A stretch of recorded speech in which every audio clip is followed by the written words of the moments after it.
Hello friend, good evening সবাইকে। তো কেমন আছো তোমরা সবাই? আশা করি সবাই ভালো আছো আর আমরাও খুব ভালো আছি। তো এখন ঘড়িতে বাজে 6:45। আমি 6:45টার সময় রান্নাঘরে এসেছি, কারণ আজকে রাতে আমি ঘুগনি তৈরি করব।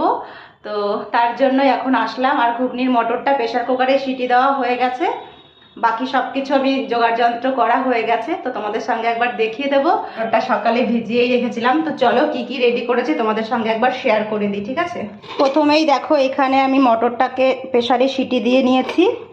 আর এখানে দেখো গোটা জিরে, তেজপাতা, শুকনো লঙ্কা নিয়েছি ফোড়নের জন্য। আর এখানে রসুন, কাঁচা লঙ্কা, জিরে, আদা এগুলো আমি পেস্ট করব মিক্সচারে।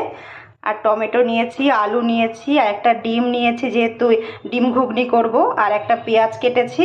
আর নুন, হলুদ, জিরে গুঁড়ো, কাশ্মীরি লঙ্কার গুঁড়ো আর গরম মশলা, এইগুলো দিয়ে আজকের ঘুগনিটা তৈরি করব। তো চলো আমি ঘুগনি তৈরি করি, তোমরা চ্যানেলটিকে সাবস্ক্রাইব